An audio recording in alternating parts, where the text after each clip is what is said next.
Hello, everybody. Welcome to the first episode of Command Deck podcast. And we are 7 people here right now, 7 mates, and very interesting people, very good friends, and very good leaders also. So we're gonna have an interesting day today. We're gonna have some information, some comments, some theory crafting, and I'm gonna introduce my mates here. First, we have Carlos, or Drum Carlos. Carlos with video also. So, welcome, Carlos. Hello, everyone. How are you doing? Nice to be here with such a good company. Very big fan of most of the people here, except Kepler. But well, we do what we can, and all good. As Kepler said, I'm Drum Carlos. I'm part of a guild called Deep Profits, and I'm also one of the leaders of La República, which is the Hispanic branch. And well, I've been submerged in Star Atlas for the last 2.5 years. But I also like other space games. But I have to admit, the game I play the most is FIFA. FIFA. Wow. There. Not very related to space. Unless you have a But control in your hand. yeah, but we like you anyway. Then we have Agent Solas. Hello, Solas. Welcome. Hello, how are you doing, everybody? I'm Agent Solus. I'm from Club and Bulk. I run Vanguard Squadron. I currently am playing a lot of Sage, but I like the new game Helldivers. I also played some Eve and whatever I could play HOTUS with. So that's what I mostly like. Awesome. And then we have Grist. How are you, Grist? Welcome. I'm doing good, brother. Welcome myself. My name is Grist. I'm from the Club Guild. I mean, right now, because of a whole exploit thing on Apex, I used to play Apex mostly, but I switched over to Showroom. They shipped an amazing, fun game, and I found myself standing in a stairway farming bots all day. Just kidding. I fly around. It's a great game. Okay, awesome. Yoganact, welcome. How are you? Doing well. Thank you. It's an honor to be here. Yoganacht, founder of Bulk. I've, like Agent Solus, I've been recently drawn to Helldivers. A little bit of Project Zomboid as well, outside of Star Atlas, of course, itself. Nice. Then we have PG. How are you, PG? Welcome to. I'm good, thanks. I'm PG. I play with the club, and at the moment I'm so busy building my own game that I only play Sage on my part-time without the bots, and I'm building my own game. And in the future, maybe in 2-3 months, we're gonna all be playing in my own game. Awesome. Your own game. That sounds great. And then we have Some Dude. How are you, Some Dude? Welcome. I'm doing real good, brother. Thanks for asking. My name is Some Dude. I'm also a member of the club. I am pretty active in the Star Citizen and Star Atlas community, and you can find me on Twitter under SomeDude82SC. And yeah, I'm happy to be here. Nice. And I know you also play Star Citizen. Yeah, I'm big spaceship guy. Give me all the spaceships. Nice. Yeah, well, and I'm KeplerNet, and well, I'm in the club, and I'm also part of the Spanish community. So we see some Spanish mates saying hello, showing support in the chat. So I'm gonna just say hello in Spanish to them. Hey, chicos, buena, bienvenidos y gracias por estar ahí siempre apoyando. Hoy tenemos el directo en inglés, ¿vale? Entonces mantenemos los martes en español y vamos a empezar estos podcasts en inglés, ¿vale? Los viernes hasta ahora. Y Eso, ahí tenemos a Carlos, que también parte de la comunidad hispana. Okay, so first thing, we already did the introduction of everybody here. That's something that, well, it's good for you to know who we are, but now to the relevant topics. Well, the Starbased release. We're going to have the Starbased release very soon on the 2nd, April the 2nd. So what do you think, Carlos, of this release? Especially we have the scanning mechanics and the SDUs and all that very, very different. They didn't say all the details about the mechanics, but they said very interesting information. What do you think about this new release? I have mixed feelings because I'm extremely excited about Starbase and about the game to keep evolving. It's just I am having so much fun with labs. I am having the time of my life controlling my fleets and mining and refining, scanning, and especially selling, my favorite part of the loop. So with all the instability in Solana, I was hoping that we would have a little extra time on labs before changing the dynamic. I feel like this is gonna be a time that we'll remember as the golden time because everything was so easy. Now we start adding layers of complexity, which is also really exciting and really challenging. So I'm looking forward to it. I'm trying not to speculate too much about it, and I'm trying to patiently just wait for the second to move my chips there and start making stuff happen with the rest of the faction, especially with my friends around here and my other the other leaders in the mod empire. Awesome. So about Starbased, I think everybody knows right now, but they posted the details that, well, what about the release? What about Starbased? What is coming on April 2nd? It's going to be the changes in the SDUs, of course, mechanics, in the SDU mechanics. Then we're going to have to get everything out of the current game labs, this current game idea, and we're going to have to put everything in the new kind of session or instance of the game with the new game ID. Okay, that means taking resources and ships out of one game and putting them into the other game. And then we also have faction fleet reduction of Atlas emissions. So the rewards, if you keep your fleets in score, are going to be reduced, are going to be like 67% almost reduced from what it was the original rewards. Okay, so after that, the SDU mechanics, which are the thing that are going to change the most. And then also in faction claims, the Armstrong ships, the miners, are not going to be supported any longer in faction claims. Okay, so we're going to have to use the miners, the Armstrong ships, in Starbased if we want to really profit from them, or have them in score with a reduced Atlas emissions until it's not supported anymore. So after all this, by the way, my mates here want to talk a lot, I know, but they are trying to not to step on each other's comments. But you can interrupt whenever you want. Well, so can I talk about the score emissions for just a second? Yeah, of course, that's the idea. See, like man, so I understand that we got to make progress, right? But I have my whole fleet is designed around combat. And so I don't have a bunch of mining ships and cargo haulers and stuff like that. I've got F4s and X5s and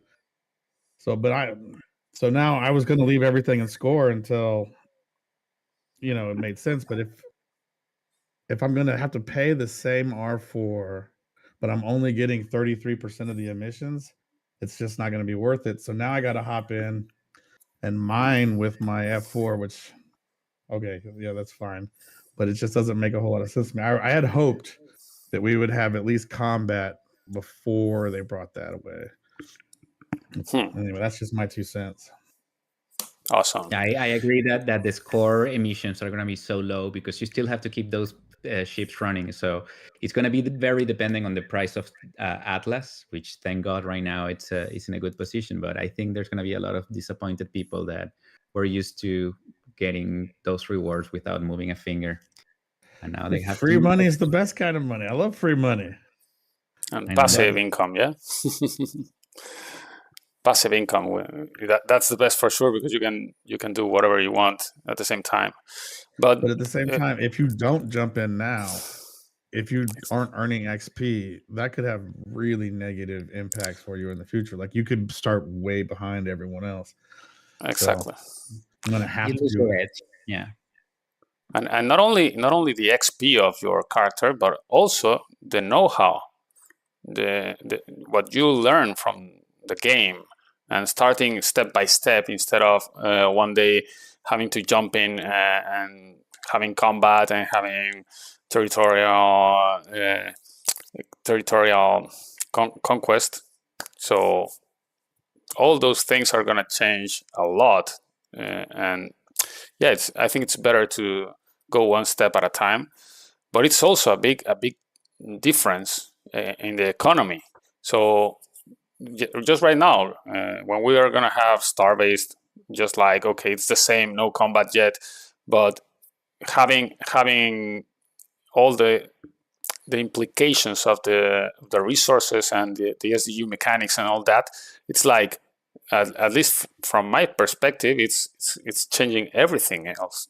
I need to recalculate everything if I want to know which path to go, which way. Have they given any details on how because they said the licenses are coming into effect, right? As part of Starbase. You're gonna be details on what that means? No, not too many. I can explain. So you're gonna play Starbase. You're gonna earn LP, but anything that you do in game, since mining, transporting, scanning, will give you XP. That XP is in the background, and that XP will give you license that you will know. I think you don't gonna know what they are, so they'll be in your background. In the future, they're gonna be released what you earn with that XP. So it's always good if you play. You go mine with the F4 or do whatever you do, but it's always good that you move, that you play. Don't be stopped in the map and watching other guys play. Yeah, as far as I know, we're gonna have like the background, like we're gonna earn the XP and we're gonna have the licenses leveling up, but we're not gonna be able to use them for anything else, not yet at least. But we're gonna be leveling them up. So that's what I know, or what I remember right now. It's like this first iteration might be different, but the way they originally described licenses is you were going to have to earn the right to have bigger ships, if that makes sense. So like they read it, at least the way it was originally described, was you were going to start with a license that allowed you to run like an X4, and then you were going to earn XP, and then like the higher your license got, the bigger your ships. But then they also said something like if you only own a capital ship, your license will be adjusted accordingly, or something like that. Yeah, so they were trying to stop this pay to earn, like pay to win kind of stuff. So they were going to start out with, you have to upgrade these licenses, so everybody has to start with the same ship. I'm not sure, but it sounds like that's out the window now. I don't know if you guys know anything on that, but it sounds like that's completely scrapped. I feel like half of that manual is gone out the window with all the progress during the last months.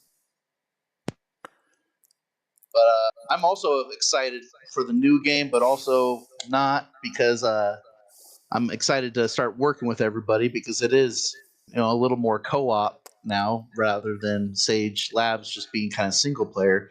At first, I hated Sage Labs, so I just kept my stuff. I kept my stuff in Score, and then Kepler showed me the Sly tool, which was amazing, because now it's kind of, even though you're not really doing much with the slide tool, it's still fun. And then I'm crafting, I'm seeing all this stuff, and I've been just stacking resources this whole time.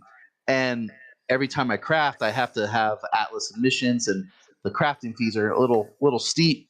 So I saw my Atlas balance just getting drained. I'm like, oh man, this is crazy. And then I was like, you know what? I'm gonna finally sell. I'm gonna next 2 days, whatever my ships mine, I'm gonna sell. And I realized I made like $200, over $200 within those 2 days. I was like, okay, I like this game.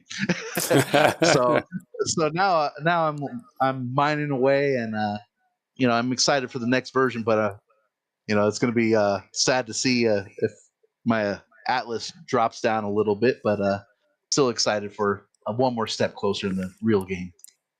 Yeah. Any of you? Yeah, Any of you? sorry about that. Yeah, I was going to No, say go I'm ahead. excited about it, but I'm glad that Salah said that, because honestly, I try to get myself to get into it, but I just wanted combat.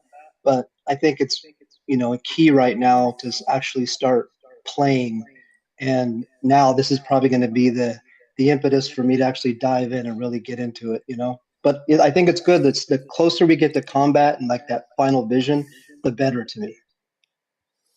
Yeah, in the end, the game was never supposed to be just like labs, of course. Even if we were kind of happy because after some time you learn how to play it, you know how to get the most profit or whatever, especially with the Sly Labs tool. But yeah, the game is supposed to evolve and be more like a proper game, for example, towards Unreal Engine and all the kind of Stellaris on a web game. But the thing is, yeah, we get used to some mechanics, some things, and right now, until they release it, and maybe even until the 16th, we're gonna be like in a period where we don't really know what to expect. So everything, the economy gets a little crazy, and it will need to adjust to get balanced again. And the thing is that for my strategy, usually, of course, it needs we need to get some information and some data to think what we can do and what we want to do. But right now it's like going blind after some things they said. For example, the SDU mechanics are going to change, but they didn't say exactly how. They said some things like uncapped global SDU limit per minute. Previously it was 2000. Uncapped SDU limit per fleet. Previously it was 10. When you scanned, you could get 10 SDUs. That was the limit. The new fleet stat, this is a big thing. It says SDUs per scan scales similar to mining rates. It's going to be like similar to mining in some way, but we don't know if it's going to be exactly like mining. So I'm not sure about a lot of things. Do you guys think that there's still going to be the tools like the lab assistant and stuff? Like, do we know anybody that works on that kind of stuff that we can ask if they're going to be ready to go? Neo Fox from the Sly Guild, that is one of the persons that have been developing, ramifications from the original Sly bot that was made by I'm Grooving. He said that it's not going to take them any time to do updates to integrate it into Starbase. The thing is that we're going to be limited by the bases that we upgrade and by the recipes that become available then. And elaborating on the point that we were just talking, I also hated labs when it came because at the beginning, of course, we jumped directly from escape velocity that it was just moving in one ship and scanning to this completely three faction map with mining, scanning, refining, storing, and transporting of resources. But at the beginning, it was difficult. There were some things that you wanted to do some actions and you had to go to so many different menus that it was really complicated. And then when I started using the slide bot, it's like I got promoted. Instead of being the slave just clicking, I became a manager of my fleets. And then I made a business surrounding that to expand my fleets and to increment my fleets. And now again, it's just this uncertainty that makes you wait. And so I'm excited, but yeah, it's difficult. It's hard. That smile on your face when you said I got promoted, that we should capture that and make that a screenshot. He's like, I got promoted. Yeah, perfect. Yeah, but it Yeah, feels and I like that. I think data runners, their value just went up 10 times right now with all the new changes they're making with the SDU scanning. But I yeah, should have do you bought have more any? than one of those OPUDs. Yeah, I only have one OPOD only. Ugh. You have any thoughts, Egonut? Yeah, I think this marks it's another step towards Sage becoming a sandbox MMO proper. And the closer we get to that, the more excited I get. That's my favorite type of game. Yeah, I think this is the evolution of the game. We need to understand that this is the first game that have all these mechanics in the blockchain. So they need to start with simple things, simple movement, simple transactions. We have our own marketplace. No game have that. And so far things are working. This game didn't have any hack so far. This next stage, I'm keen. I really love competition. I already asked a few times in Discord if you're gonna have leaderboard, because only earning LP and XP and changing and whatever from me is not enough. I need to see a leaderboard. I need to see that I'm better than Carlos. I need to see that I'm better than Klepter. So as a gamer, no, I'm not. But as a gamer, I need to see that the leaderboard. The leaderboard for me is going to be another game changer. But this is going to be the first competition. If you guys realize, well, Search is coming tomorrow. That's going to be another competition too. But competition in the game is what make people addicted to the game. And more you're going to play, more you're going to be in competition with your friends, with the other factions, with the other guilds. That's going to create that instinct that you want to come tomorrow. You want to wake up tomorrow morning to play again and see how you're going to do better. And this game now, we need to control the time. I already talked also with Michael, because that 24 hours epoch, some people gonna, for me it's at midnight. I already saw it. For me it's gonna be at midnight, so I can be like, do you guys remember the golden tickets that we hold to the last minute if you're gonna put the golden tickets or not? So with the epoch, it's going to be the same. You're going to wait to the last minute to see if that epoch is going to be good for you, or if there's a lots of people there. So lots of transactions is going to be happening in the last minute. Some is going to miss it. Some is going to put in the next epoch, but in the end, it's going to be average. So no worries about that. That's bad But for me. yeah, I like to sleep. yeah, I hope that I said, Michael, don't put 24 hours, because then it's going to be always in the same hour. If you put 25th hours, it's going to change. It's going to rotate for different time zones. So in some point in time in the future, it's going to be to me at 9 a.m. or 10 a.m. It's not going to be always at midnight. That's what's interesting with me, like the epochs, and it sounds like you're gonna, even though there's no combat yet, it sounds like you're gonna have a 24-hour supply chain system going on for these bases to keep them up running. And there's a lot of guilds that aren't global. Luckily, the club is pretty global, and the whole 24-hour epoch. It's going to be interesting. And when combat comes, like I remember playing with Egonon and a couple other people from Bulk, IA, Deep, Club, and even Heim played with us for Stellaris Galaxy Command, and we dominated that game because when the other guilds went to sleep, that's when we came out, and they had no defenses that night. They weren't a global guild, so it was pretty neat. So I'm really curious what's going to happen next. But yeah, you said something very important. The alliances inside of a faction, just to say it in one way. But we have, by the way, Jorge Carrao, who said, "What is your opinion regarding factions?" And that altogether brings the topic of what is Mod Empire. So, Yoganakt, can you tell us what is Mod Empire and what about the factions? So, starting off super high level, the factions in Star Atlas are 3 NPC lore-based teams or entities that the game is designed to break the player base into 3 parts so that we can do fun things, right? The Mud faction. Well, in June 2022, it's been over 18 months now, Mud guilds got together and formalized collaboration in a new Discord server. There we have been discussing the future of the Mud faction itself, the decks that are involved, to work together and see the faction thrive. It was decided at that time to keep the faction, that server rather, private, and knowledge of its existence fairly limited.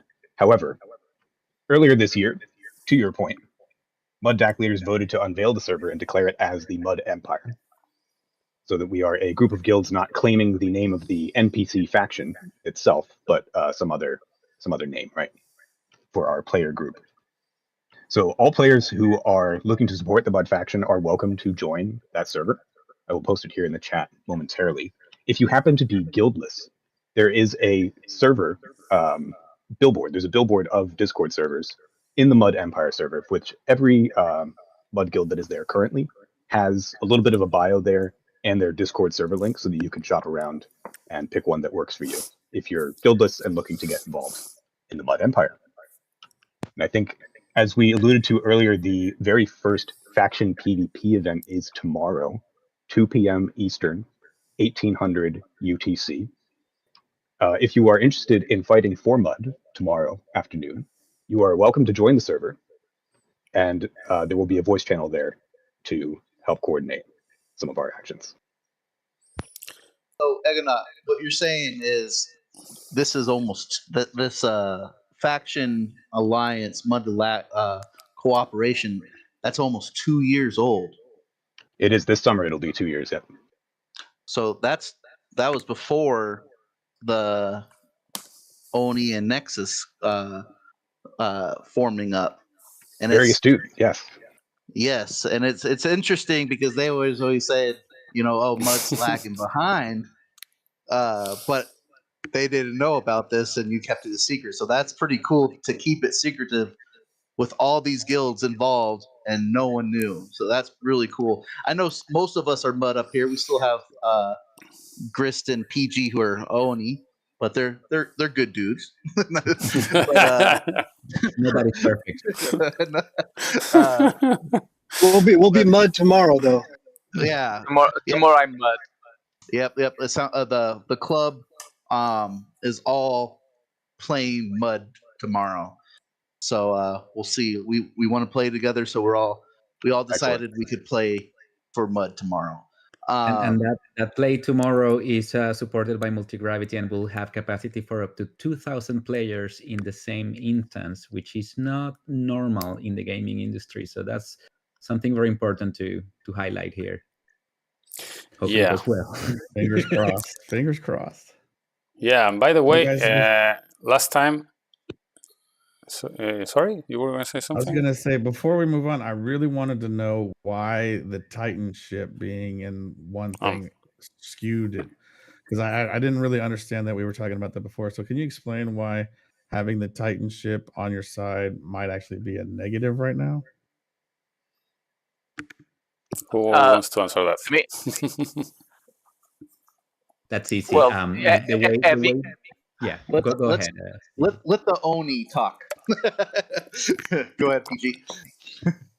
well, it's only a question of mathematics. If you have a bigger ship like that one, that's gonna produce uh, and trade LPs like I don't know how many times more than you, is gonna eat one of the percentage that should be for a normal faction, right? So from the 1.5 million atlas a day, man, I don't say 50%, but he gonna have at least 33% of that share, almost guaranteed.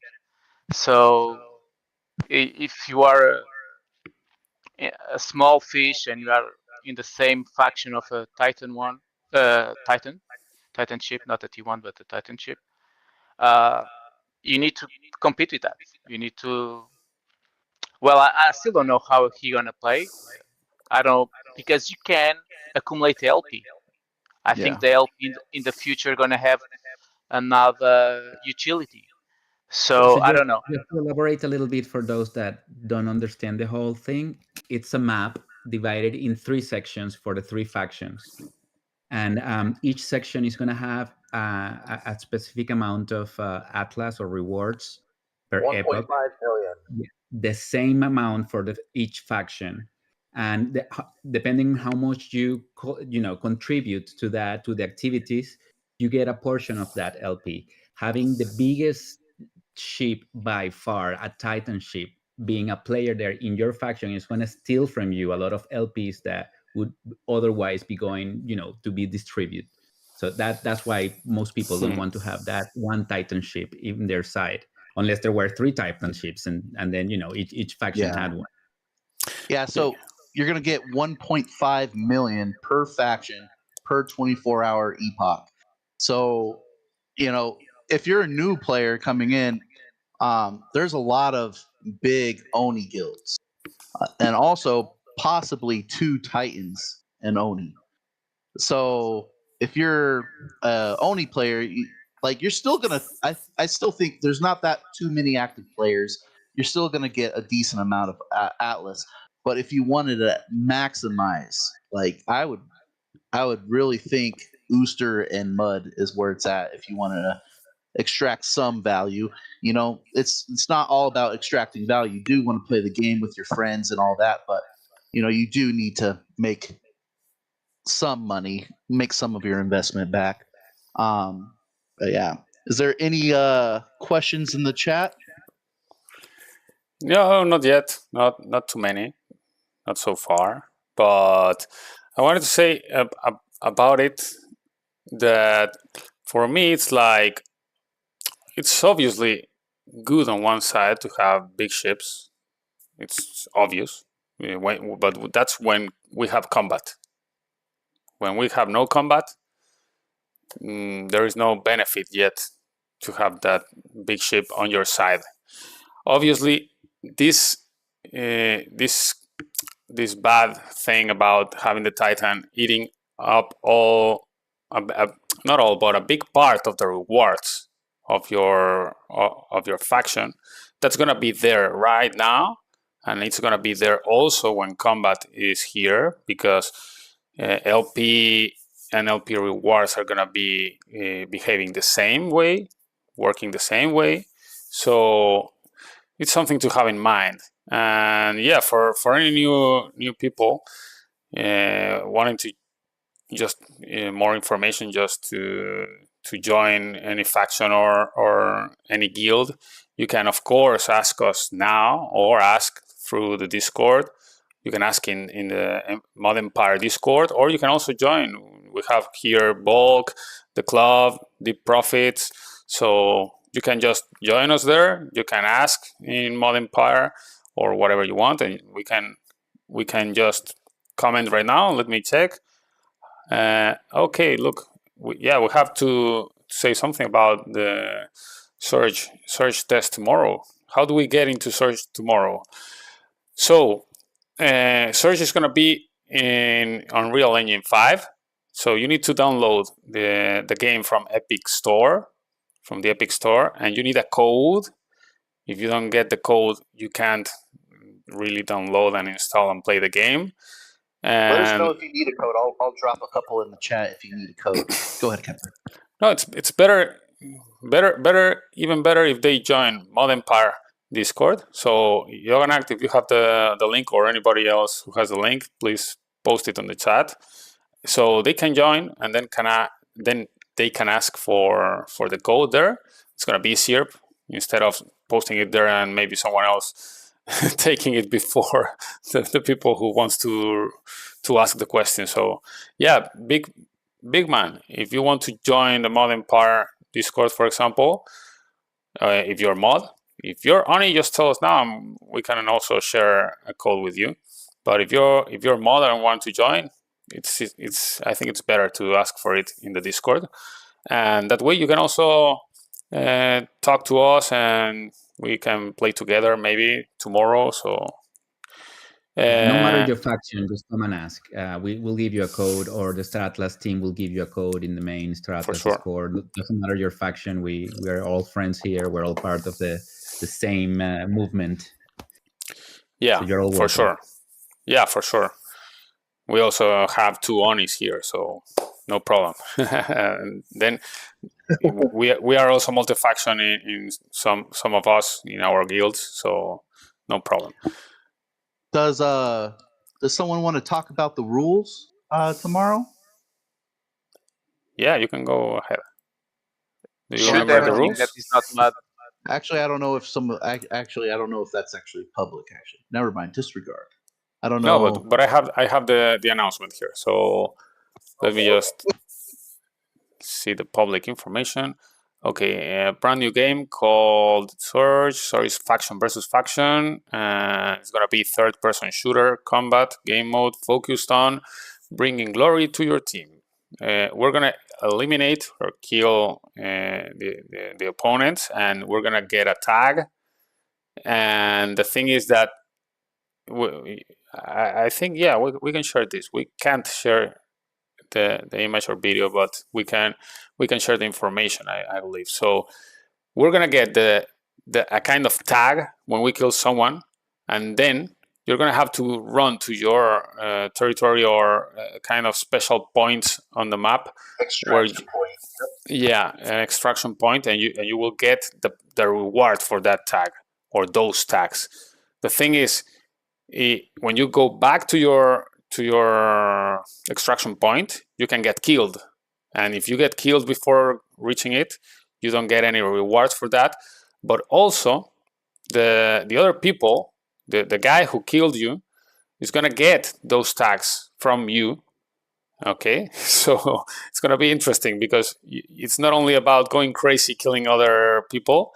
It's gonna be very important to manage how many tags do you want to get before running to the extraction point, and being good also in a defensive way, not only crazy attacking and getting a lot of kills.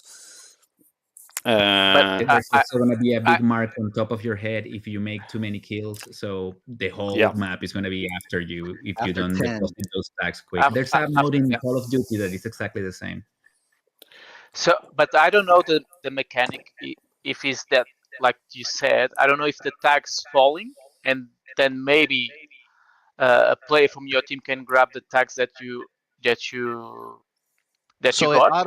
had, or if it's like the Call of Duty that you need to catch them. It's not because you kill a person that have tags that those tags pass to you. I think those tags are gonna stay there, like floating, and the first person that get the tags can put them in the.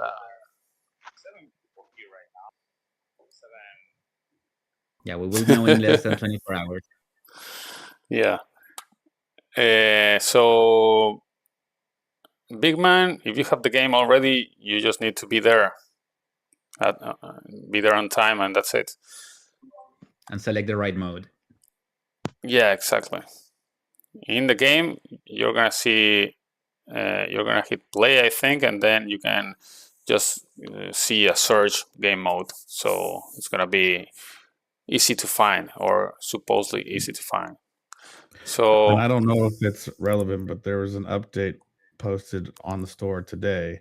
So if you haven't run your game in a while, you can download it today, I think, to get so you're ready to go for tomorrow. yeah. They have one update. It's true. Yeah, I'm excited. This is like our first esports kind of event for Star Atlas, and that's going to be fun.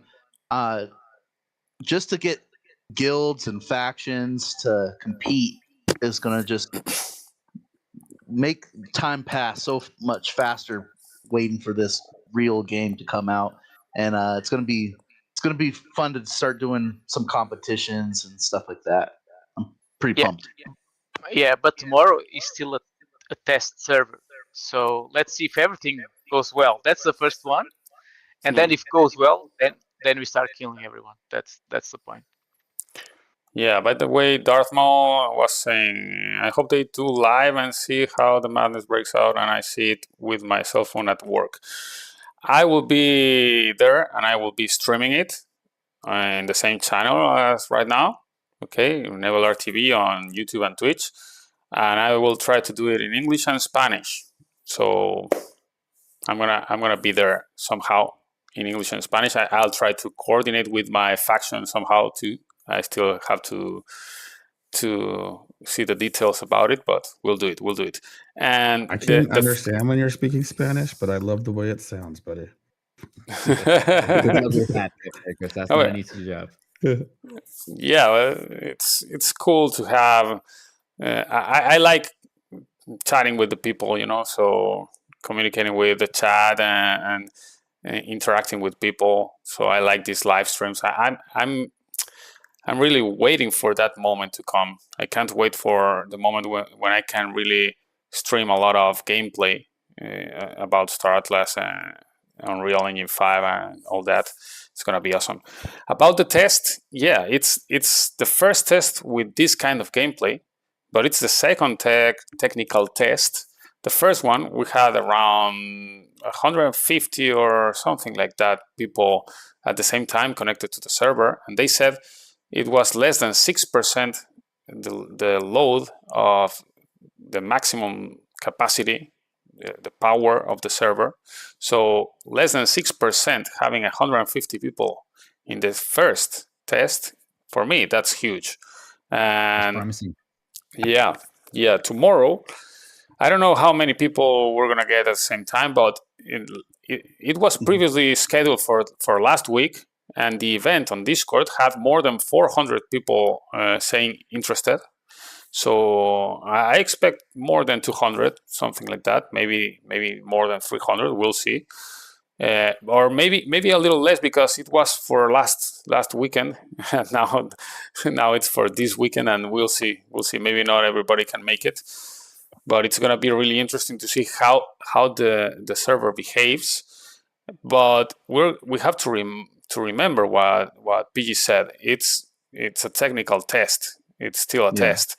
So they say 2,000 or 1,000 people, and then when we get 200 people, we say, oh, it was like not too many people. No, it's huge. Other servers, other games don't get so much, so many people in one game, in one instance, in one server, or at the same map at the same time in the same area. This is huge. One of the things they had a problem with last time was they were using like some old emails or old Epic accounts, so people had weird names. So PG, did you have anything to say about that? Did you were you able to change your name or anything like that? No, I changed my name today because I only had PG and I add the club. So tomorrow I can be identified as a club, and I think they already changed that. I think tomorrow we're gonna see the name that we have in the showroom. All the right. first technical test, my name was my computer name. So it was like Yes, Yeah, that's same here. Power Edge 1492 or something like that. I was like, okay. Yeah. yeah, that happened. As long as your But name is not your seed, you're good. yeah. It's my seed phrase. Or any password. Yeah. Well, Do you guys want to? did they fix it already? I hope so. I think some people were able to rechange their name. I'm not sure. Do you guys There want was to a move way. on to? Go ahead. Yeah. Move on to. Do you guys want to talk about the whole ship insurance discussion? Yeah, I think we have Mm, just a few minutes if you Go want ahead. to. Yeah, just a few quick topic. Go ahead, Chris. Real quick, my daughter's here, so she's screaming. That's what's going on. But my thing is insurance. Insurance is one thing. My biggest thing was I just hope that the core HRZ never changes and total loss is there. I know not everyone thinks that's going to be a good thing, but we have to try. That's all I'm saying. The whole idea of this game to me that lit a mind fire was risking everything and feeling that kind of competition. And if I know that no matter what I do, 6 months or a year later, I get my ship back, and only if I use a Gauss ship, that's just going to feel weird. Plus, think of all the people in the future that play and never have a chance to own a Gauss ship. That's just how I feel. They can Yeah, buy I them feel from like us. the making ships. Whoever makes a ship's never going to touch the high risk zone at all. They're not even going to bring that out there. So it's kind of little. But anybody have a counter topic for I that? have a different perspective on insurance, that it's almost mandatory. And even in the high risk zones, and because I've never played a video game where you didn't have people cheating. So if you have this, we have this environment where everything has real world value, and there will be cheaters at some point. So how do you do total loss and account for the cheaters? Or do they have a plan on how they're going to completely have no cheating? Like, I just don't know how you get away with not having insurance. That's a really big, huge point. And this also touches on how I don't even know what we're gonna do, man. Like, I don't know if you guys heard, but Apex had like a huge exploit cheating thing during a tournament, and a lot, IAM's uninstalled the game and all this stuff. But I can't imagine. Usually in online games, there's always like 10% of the people are cheating. So I mean, that's a good point. I don't know how that would feel like to lose, even if you get it back, just to lose because of a cheater. Hmm. Yeah, I think I Staratos think from doesn't. the They don't know the solution yet. They are going step by step, I think. I This think all from came the from a point rant of Michael Wagner on Discord one night, where he came up with the idea of original Gauss ships not being able to be destroyed, even though they would incur into a big penalty, which was that if you get destroyed, you may have to wait even months if it's a big ship, or pay big amounts of Atlas, almost worth the entire ship, to respawn it.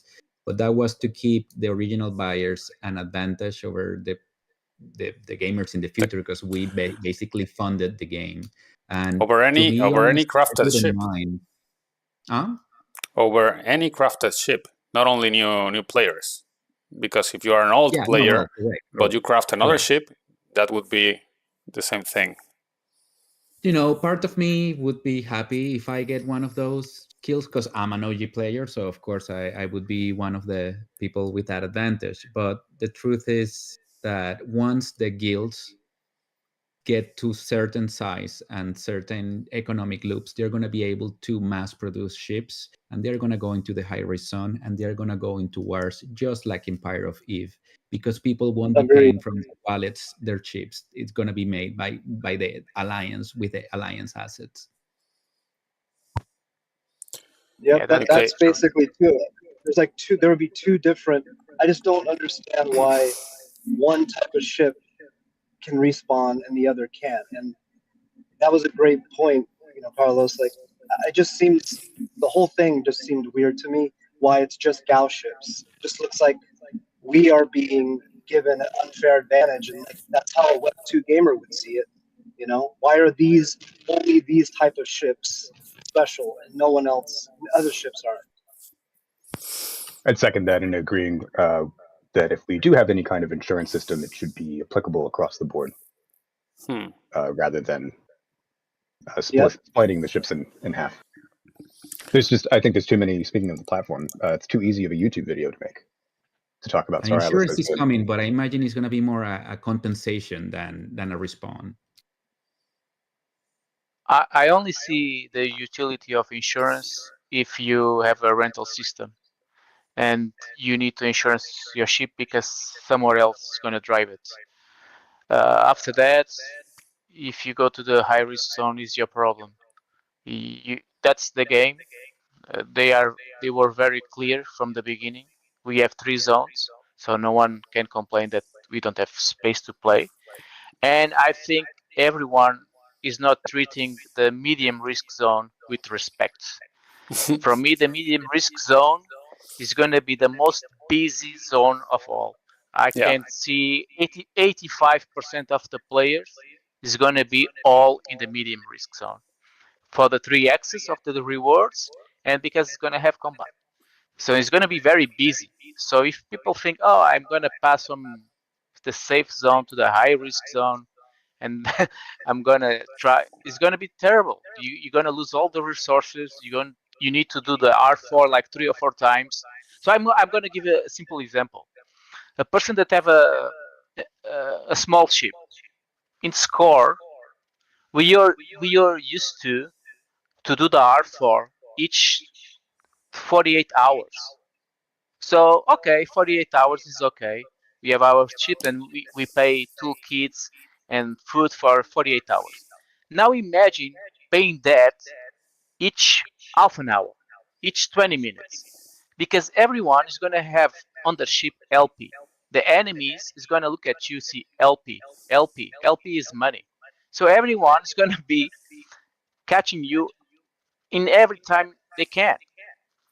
So to pass from one zone to the other, man, I see lots of blood in that medium risk zone. Yeah, I think you're right. It's gonna be the most busy. Sorry, go ahead, Solas. Oh, I was gonna say I also see like a, I see both. I'm not one way or the other. I see both points, but I do see some people taking advantage and like some dude said, cheating. Like, hey, come destroy. If I just have to wait like a 5-month timer, come destroy my ship and get some good money destroying my ship, and then I'll when it respawns, I'll destroy your ship or something for a little bit of money. So it has to be at least Atlas and time, I believe. Yeah. But also, like, it's kind of interesting, like the whole Eve Empires, Eve. You see a big ship go down.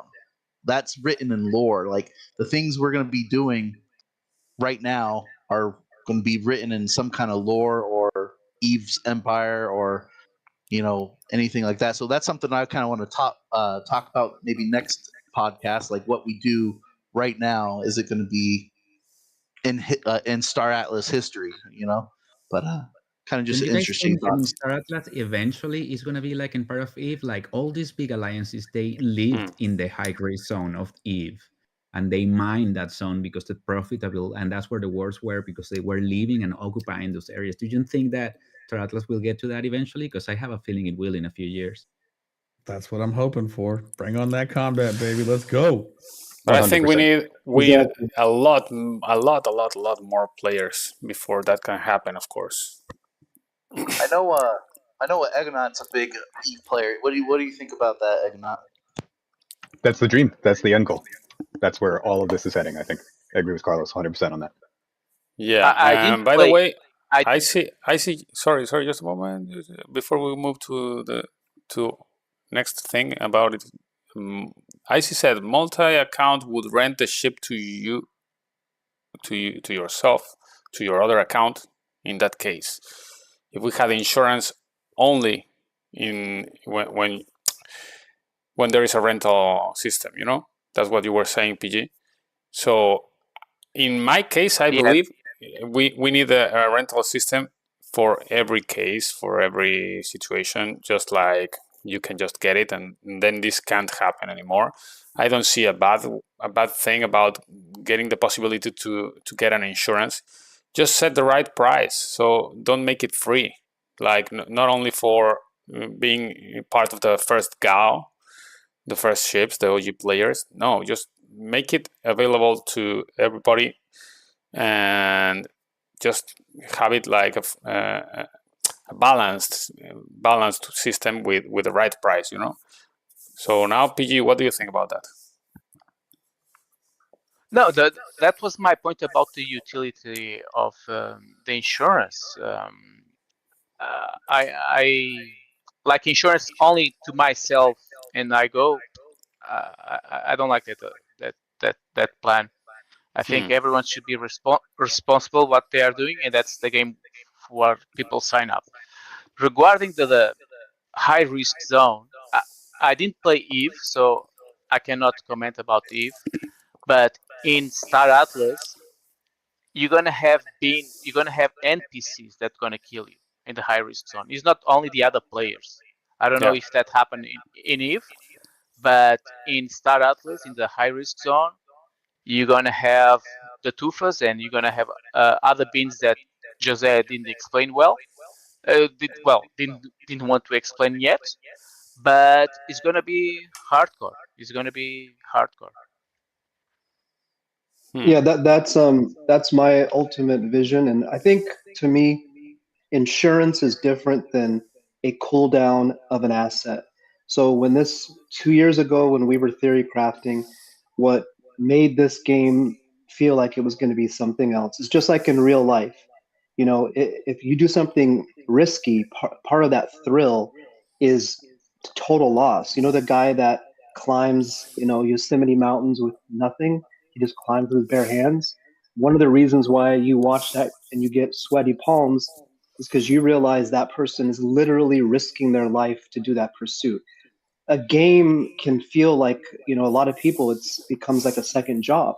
So to me, by having an area of the map where I know that if I'm playing and a player beats me, then I lose everything, that's thrilling. But some dude did point something out. It's not cheating like we're selling ourselves and getting money back from an insurance policy. It's more about there are companies that literally exist just to make cheat engines for online games. So if we get popular, of course we're going to have an engine owning, part. And it's really bad right now in Apex. If you play ranked, you're getting killed by cheaters like every single game. So when some dude mentioned that, I didn't really got to think about, it's going to suck anyway to lose anywhere to a cheater, but If to you lose look to at a the cheater in Star Citizen HRZ. cheats that are available right now, so Star Citizen cheats have like where they uncap the speeds on your ship so that you can go 100 times faster than every other ship. Then they have ones where everything you fire hits. So I don't know like how the UE5 plays into the end product, but it might be different if most of the combat is on the web base. But if they are tracking it on the chain, like Icy said, maybe you could call fraud after the fact and get it picked up. But I don't know. It'd be, and I know that we're way far away from that. So I mean, they Yeah. might figure it out. Quantum computing might just completely get all that shit figured out. Yeah, But for right they're now, playing in multiple worlds. yeah, right now I'm saying you probably will have to have some kind of at least cheat protection, if not insurance. I think we're gonna have some kind of the normal kind of cheat or anti-cheat systems, but the most important thing for me is the way Star Atlas always talk about it, about not only about cheating, but about different things regarding the mechanics. It's not like, for example, going against bots right now. You can't really try to fight confronting every bot or everything, every cheat. You better do good mechanics, good systems, good gameplay mechanics that incentivize some kind of gameplay and kind of stops some other kind of bad things, bad behaviors. It's not easy, but that's a thing that I like about Star Atlas, that point of view. I think it's gonna be way better in the end, because if you want to fight it, you're gonna be fighting it for eternity. It's like police against against drugs or whatever. They're not stopping them. They always fight them. They have to keep them like, okay, I'm trying to stop you, but I never stop you for real. It can't be stopped completely. And the cheating is like that. Yeah. So I think it's better if you really make a game when you incentivize the good behaviors and good gameplay and all that, and make it more profitable to do things in a good way, and make it less profitable to do things in a bad way. And that way, the natural human behavior will go towards the most profitable, especially in an economic game like this one. So yeah, Solas was saying, any last questions or comments in the chat, and also from you before we wrap it up? And while you get that, I just wanted to send a big shout to Atlas Grace and Archetype, who made the logo and who's been helping us and supporting us to start this broadcast. So big shout to you, man. We love you. Thank you so much. Yeah, thank you very much. So Appreciate fast, and it came out so cool. Thank I had you. no idea it was going to be that awesome. Thanks, bud. It's amazing. Talented guy, and such a good labor he's doing with Atlas Grace. If you guys don't know what Atlas Grace is, we'll post a link. It's an amazing initiative by Archetype helping people in Asia. It's amazing.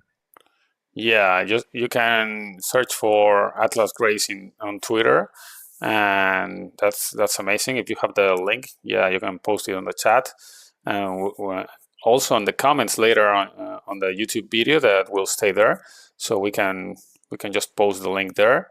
And any other questions or comments that you can have, you guys in the chat, you can also comment after we end this live stream. So we will be trying to respond to the comments. And any other comments before we wrap it up? Don't forget to follow the podcast on Twitter. It's at Command Deck SA. Awesome. Yeah, so give it a like, subscribe to the channel, subscribe to the Twitter account, and you can also follow on Twitch if you want to stay with us for other episodes. The next episode that will be coming, we'll try to do it mostly every week at the same time, the same day. It's going to be mostly like that, unless we have a specific problem or whatever. So you can stay tuned for that, but also better if you subscribe and follow Twitter, YouTube, Twitch, and click the bell so it will tell you when we are live. And don't forget to join the Mod Empire Discord if you want to join and just chat, ask questions, or whatever, to coordinate tomorrow for the gameplay. So we are here and we are there, so you can join us. Especially tomorrow, because I'm going to be hunting you guys down. Tomorrow we're going to have a lot of fun, and it's going to be a huge milestone for Star Atlas for sure. And we will see something, I believe we're going to see something very, very good for us too.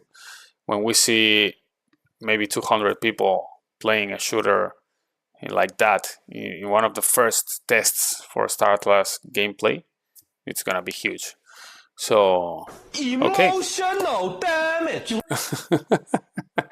Thank you very much, guys. Thank you for being here, and all of you. Thank you. Carlos, PG, Yoganak, Chris, Solas, some dude.